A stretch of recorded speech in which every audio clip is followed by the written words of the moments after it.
இந்த அரசு இருந்தா என்ன போனா என்ன நமக்கு என்ன, ராமை ஆண்டான ராவணை ஆண்டான என்ற சிந்தனை உடையவர்கள் தான் இதை பேசாமல் இருப்பார்கள். பிஜேபி செய்யறத இன்னைக்கு அறநிலைத்துறை செய்யுது, நமக்கு என்ன பிரச்சனை? ஸ்டேட் நாத்தியர்களுக்கான ஒரு துறையை, பகுத்தறிவு துறை ஒன்றை கண்டிப்பாக உருவாக்க வேண்டும். இது நாத்தியர்கள் வரி கட்டுறோம்ல இல்லையா? எங்கிட்ட இருந்து வரி வாங்குறீங்கல்ல. தமிழ் கடவுள் முருகன், தமிழ் கடவுளை பார்ப்பனியத்திலிருந்து ஆரியத்திலிருந்து நாங்க மீட்க போறோம். ஏதாவது ஒரு தீர்மானம் இருந்துச்சா? ராமன் தான் திராவிட இயக்க முன்மாதிரின்னு சொல்றாரு. அவர் சொல்றது மட்டும் இல்ல, அதை யாரும் கண்டிக்கல, கட்சி தலைமை கண்டிக்கல. இந்த வீடியோவை உங்களுக்கு வழங்குபவர்கள் Paces Pay, secure digital payments with multiple features and great success rate. எனக்குள்ள அச்சம், வருத்தம் என்னன்னா, தமிழ்நாட்டில் பெரியார் 94 வயது வரை பணி செய்த இந்த தமிழ்நாட்டில் நேரடியாக அரசியல் சட்ட விரோதமாக திராவிட கொள்கைக்கு எதிராக திராவிட முன்னேற்ற கழகத்தின் அமைச்சரே ஒரு மாநாடு நடத்துறாரு. அந்த மாநாட்டுக்கு எதிராக எந்த எதிர்ப்பும் இல்லை. கூட்டணி கட்சிகள் லைட்டா அப்படியே சினுங்குறாங்க, இதெல்லாம் கொஞ்சம் தவிர்க்கணும் அப்படி இப்படின்னு. இன்னும் கொஞ்சம் பேர் தீர்மானம் தப்பா இருக்கு, மாநாட்ட பிரச்சனை இல்லை, தீர்மானம் தப்பா இருக்கு என்ற முறையிலே பேசுகிறார்கள். எனக்குள்ள அச்சமும் வருத்தமும், தமிழ் சமூகத்தில் ஒரு அரசு தவறு செய்தால், ஒரு கட்சி தவறு செய்தால், யார் தவறு செய்தாலும் தமிழர் மரபுன்னு நம்ம பேசுறோம். நெற்றிக்கண் திறப்பினும் குற்றம் குற்றமேன்னு பேசுறோம். பெரியார் நம்மளுக்கு என்ன பார்வையை கற்றுக் கொடுத்தாரு, பெரியார் வாழ்ந்த வரலாறு என்ன, காங்கிரஸ் எப்படி விமர்சிச்சாரு, காங்கிரஸ் எப்படி பின்னாடி ஆதரிச்சாரு, திமுகவை எப்படி விமர்சிச்சாரு, பின்னாடி எப்படி ஆதரிச்சாரு, இப்படி நம் கண் முன்ன பெரியார் வாழ்ந்து காட்டினாரு.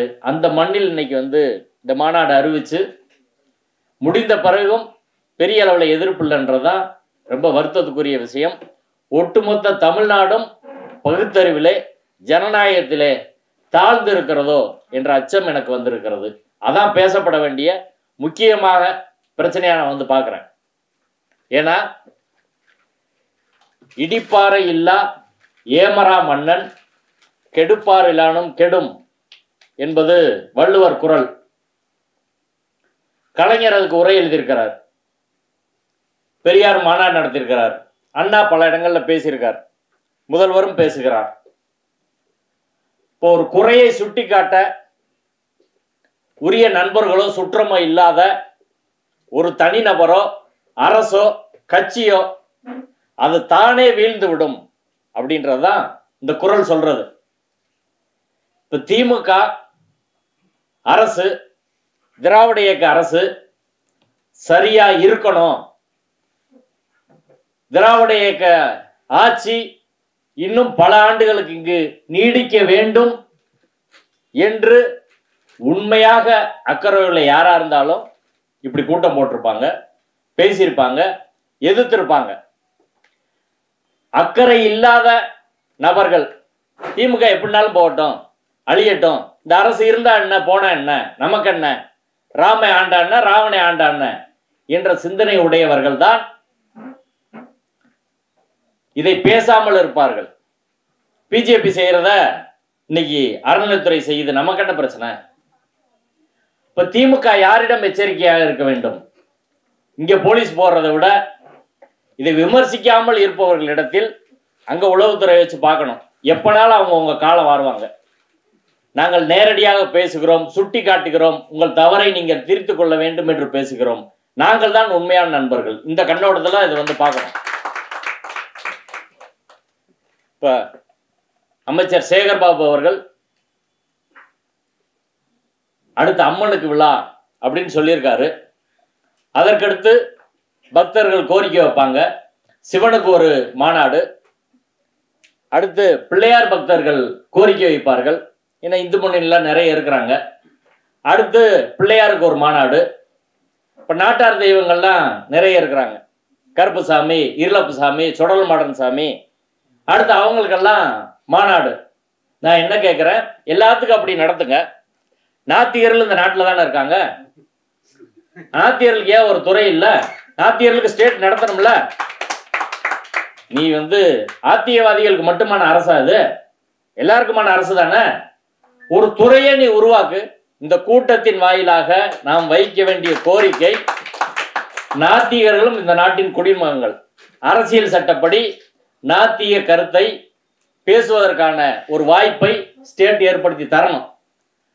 நீங்க ரிலீஜியஸ் மத சார்பான விஷயங்களை பேசுறதுக்கு, மதத்தை பிரச்சாரம் பண்றதுக்கு உரிமை இருப்பது போல, நாத்திய கருத்துக்களை, பகுத்தறிவு கருத்துக்களை பிரச்சாரம் செய்வதற்கான உரிமை எல்லோருக்கும் உண்டுன்றது கான்ஸ்டியூஷனோட அடிப்படை கோட்பாடு. சபரிமலை வழக்கில் உச்சநீதிமன்றம் அதை தெளிவுபடுத்தி இருக்கிறது. இப்போ ஒரு துறையை ஏன் உருவாக்கல? திராவிட இயக்க அரசு கூட ஏன் அதை செய்யல? பாடத்திட்டத்தில் ஏன் நாத்திகத்தை வைக்கல? எல்லா கருத்தும் இருக்கணும்ல. அரசியல் சட்டம் ஆர்டிகல் 51ல அறிவியல் பூர்வமான கருத்துக்களை மக்களிடம் கொண்டு செல்வது, விஞ்ஞானபூர்வமான சிந்தனையை உருவாக்குவது எல்லோரோட அடிப்படை கடமை. அந்த அரசியல் சட்ட அடிப்படை கடமையைத்தான் நாம் செய்து கொண்டு இருக்கிறோம். ஸ்டேட் நாத்தியர்களுக்கான ஒரு துறையை, பகுத்தறிவு துறை ஒன்றை கண்டிப்பாக உருவாக்க வேண்டும். இது நாத்தியர்கள் வரி கட்டுறோம்ல இல்லையா? எங்கிட்ட இருந்து வரி வாங்குறீங்கல்ல, அதை செய்ய வேண்டும். இப்ப முத்தமிழ் முருகன் மாநாடு பழனியில் நடந்த விஷயங்களை பார்த்தா, அதாவது அது தமிழ் கடவுள் முருகனுக்கு நடந்துச்சா, பார்ப்பனிய மயமாக்கப்பட்ட ஸ்கந்தன் சுப்பிரமணியனுக்கு நடந்துச்சா அப்படின்னா, அடிச்சு சொல்றேன், பார்ப்பனிய மயமாக்கப்பட்ட கடவுளுக்கு தான் அங்க விழா நடந்துச்சு. தமிழ் கடவுளுக்கு விழா நடக்கல. அந்த மாநாட்டு இலச்சினை நீங்க இப்ப கூட கூகுள்ல பாருங்க. அந்த மாநாட்டு இலச்சினையை பாருங்க. அதுல முருகனுக்கு பூணூல் போட்டுதான் இருக்கு. பூணூல் போட்ட முருகன் தமிழ் கடவுளா, ஆரிய கடவுளா சொல்லுங்க. இப்போ ஒரு திராவிட இயக்க அரசு பூணூல் போட்ட முருகனுக்கு ஏன் விழா நடத்தணும்? வெப்சைட்ல இன்னைக்கு போய் பாருங்க.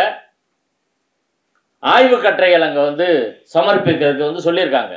அதுல ஒரு தலைப்பு, வேத முருகனும் தமிழ் முருகனும் ரெண்டு இணைக்கிறாங்க. ஆரியம் திராவிடம் இணைகிற புள்ளி. வேத கடவுளுக்கும் தமிழ் கடவுளுக்கும் உள்ள இணைப்பை ஆராய்ச்சி கட்டுரையாக சமர்ப்பிக்க வேண்டும் அப்படின்னு ஒரு தலைப்பு வச்சிருக்கிறாங்க. சுவிசம் இதுவரை என்ன பேசினாரு? பழனி கோயில் பண்டாரம் பூஜை செய்த கோயில், தமிழர் கோயில், திருமல நாயக்கர் காலத்தில் ராம பையன் பிடிங்கிட்டான். இதான் வரலாறு. அது ஆகம கோயில் கிடையாது, சித்தர் சமாதி இருக்கு. இதுதானே அங்கே பேசிட்டு இருந்தார் இது வரைக்கும். அன்னைக்கு அதை பேச முடிஞ்சா? ஏதாவது ஒரு தீர்மானம், தமிழ் கடவுள் முருகன், தமிழ் கடவுளை பார்ப்பனியத்திலிருந்து ஆரியத்திலிருந்து நாங்கள் மீட்க போறோம், ஏதாவது ஒரு தீர்மானம் இருந்துச்சா? முதல்வர் மாநாட்டை துவங்கி வைக்கும் போது பேசுறாரு. என்ன பேசினாரு? அனைத்து ஜாதியும் அர்ச்சகராகணும், கருவறையில் சமத்துவம் இருக்கணும். அர்ச்சகமானவர்கள் படிச்சுட்டு 408 பேர் வெளியே நிற்கிறாங்க. இதுல 178 பேர் 16 வருஷமா இருக்காங்க. போன கலைஞர் ஆட்சி 2008ல முடிச்சவங்க. அவர்களை பழனி கோயில்ல பூஜை செய்யறதுக்கு செஞ்சிருவீங்களா?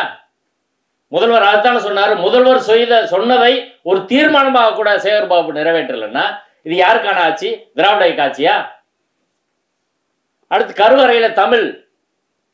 முதல்வர் அதே கூட்டத்துல தொடக்க உரையில பேசுறாரு. எந்த கோயில்ல கருவறையில் இப்போ தமிழ் இருக்கு? உயர் நீதிமன்றம் உத்தரவிட்டு இருக்கிறது, சமஸ்கிருதத்தோடு தமிழ்ல நீங்க பண்ணணும்னு. எத்தனை கோயிலுக்கு சேகர் பாபு குடமுழுக்கு நடத்துறாரு? தமிழுக்கு எங்க இடம் கொடுக்குறாரு? எல்லாரும் போய் ஃபைட் பண்றாங்க, கேட்குறாங்க, எங்கேயும் கொடுக்கறது கிடையாது. இப்ப இந்த சேகர் பாபு என்ற அறநிலைத்துறை அமைச்சர், அவர் என்ன திராவிட இயக்கத்துக்கு மேம்பட்டவரா? அவர் திராவிட இயக்க கொள்கையை அமல்படுத்துவதற்காக, அரசியல் சட்டத்தை அமல்படுத்துவதற்காக தான் மினிஸ்டர். மினிஸ்டர்னா செக்குலர் மினிஸ்டர், ரிலீஜியஸ் மினிஸ்டர் கிடையாது. அரசியல் சட்டம் செக்குலர், மதச்சார்பற்ற அரசியல் சட்டம். அதுல இருக்க அதிகாரி, அமைச்சர் அத்தனை பேர் செக்குலரா தான் இருக்க முடியும். அவர் அரசியல் சட்டத்துக்கு மேலாக, திராவிட கொள்கைக்கு மேலாக தனியா ஒரு ஏதாவது ஒன்று நடத்துவாரா? அதை யாரும் கேட்க மாட்டாங்களா?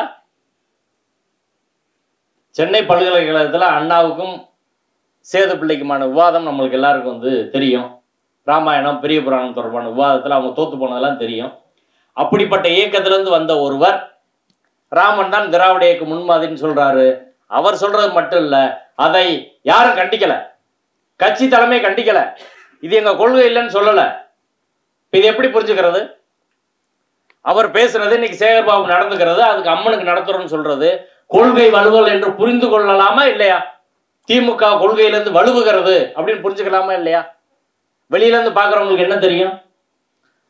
இப்போ கொள்கையிலிருந்து நீங்க வலுவினால் அது உங்க பிரச்சனை மட்டும் கிடையாது, தமிழ்நாட்டோட பிரச்சனை, தமிழ்நாட்டு மக்களின் பிரச்சனை. அதை கேட்க வேண்டிய பொறுப்பும் கடமையும் எல்லாருக்கும் வந்து இருக்குது.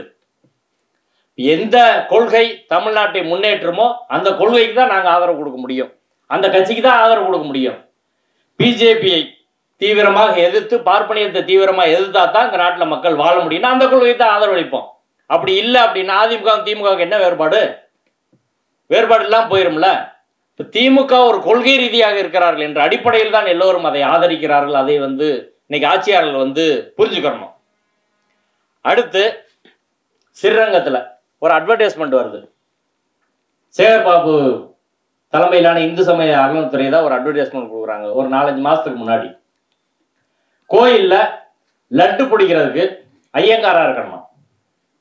லட்டு ரிலீஜியஸ் ஆக்டிவிட்டியா செக்குலர் ஆக்டிவிட்டியா? லட்டு பிடிக்கிறதுன்னு சொல்லணும். இப்போ லட்டு பிடிக்கிறது அப்படின்றது வந்து லட்டு நம்ம பிடிக்க தெரியாதா? யார் வேணாலும் பிடிக்க மாட்டானா? என்ன கொடுமை பாருங்க. மதுரை உயர்நீதிமன்றத்தில் அதுக்கு எதிராக வழக்கு போட்டு அந்த வழக்கையும் தள்ளுபடி பண்ணிட்டாங்க. ஏற்கனவே ஏடிஎம்கே பீரியட்ல போட்டதை நாங்கள் போட்டு ரத்து பண்ணோம். இப்போ வேற நபர்கள் போட்டு அந்த வழக்கும் தள்ளுபடி ஆயிடுச்சு. கச்சாரன்சி அதை எப்படி பேசினாங்கன்றதும் தெரியல. இப்படித்தான் பாபர் மசீத் தீர்ப்பு வந்துச்சு. எந்த ஆதாரமும் இல்லாம நம்பிக்கையின் அடிப்படையில் வழங்கப்பட்ட தீர்ப்பு நீதிபதிகளின் இந்துத்துவ சிந்தனையிலிருந்து உருவானது. அதே சாஃப்ட் இந்துத்துவா தான் இங்கே இருக்குது. அந்த சாஃப்ட் இந்துத்துவா தான் காங்கிரஸை அழித்தது. இன்னைக்கு அந்த காங்கிரஸே வந்து அதுல இருந்து மாறி திராவிட இயக்க கொள்கையில் எடுத்துக்கிட்டு சமூக நீதி, சாதிவாரி கணக்கெடுப்பு, அயோத்தி ராமர் கோயில் கும்பாபிஷேகத்துக்கு நான் வரமாட்டேன் என்று காங்கிரஸ் அறிவித்து போய்கிட்டு இருக்காங்க. நம்ம கொள்கையை அங்க எடுத்துட்டு இங்க தமிழ்நாட்டில் என்ன பெரிய பிரச்சனை உங்களுக்கு? அப்படி ஏதாவது நெருக்கடி இருக்கா? நீங்க முருகனை கையில தூக்கி தான் அங்க வென்றாக வேண்டும் என்ற நிலைமை இருக்கா? ஒண்ணு கிடையாது. பிஜேபியே அயோத்தியில தோத்து போனா, ராமனே அவங்களை கைவிட்டார். பூரி ஜெகநாதருக்கு இதே போலதான் இங்க வந்து தாஜா பண்ற மாதிரி, இந்துக்களை தாஜா பண்றன்னு சேகர்பாபு செய்யற மாதிரி அங்க உள்ள முதல்வர், இப்ப பதவி இழந்த முதல்வர் வந்து அவர் வந்து பிஜு பட்நாயக், நவீன் பட்நாயக் வந்து அந்த வேலையை தான் பார்த்தாரு. முழுக்க வந்து அந்த கோயில் எடுத்துக்கிட்டு அதுக்கான எல்லா வேலையும் செய்யறதெல்லாம் பார்த்தாரு. கடைசியில மக்கள் என்ன முடிவு பண்ணாங்க? இவரோட பிஜேபி தான் பெட்ரு, சாஃப்ட் இந்துத்துவா தான், ஹார்ட்கோர் இந்துத்துவானா மக்கள் அங்கதான் முடிவு பண்ணுவாங்க. இப்போ உங்க கொள்கையிலிருந்து நீங்கள் மாறினால், உங்க கொள்கையாக தான் மக்கள் ஓட்டு போட்டிருக்கிறாங்க. உங்கள் கொள்கையிலிருந்து நீங்கள் மாறினால் நிச்சயமாக மக்கள் மத்தியிலிருந்து நீங்கள் வந்து விளக்கப்படுவீர்கள். அதை வந்து புரிஞ்சுக்கணும். இது திமுக தலைமை உணர வேண்டும். சேகர்பாபு வந்து கண்டிச்சு வைக்கணும். இறுதியாக விதையை மறந்துவிட்டால் மரம் வீழ்ந்துவிடும் என்பதை திமுக தலைமை உணர வேண்டும். பகுத்தறிவு என்பதுதான் தமிழ்நாட்டை உய்விக்கத்தக்க ஒரு சரியான கொள்கை. அதை மறந்துவிட்டால் எவ்வளவு பெரிய கட்சியா இருந்தாலும் சரி, கொள்கையிலிருந்து வலுவினால் மாற்று ஒன்று வந்து சமூகத்தில் உருவாவதை யாராலும் தடுக்க முடியாது. அதை புரிந்து கொள்ள வேண்டும். நன்றி.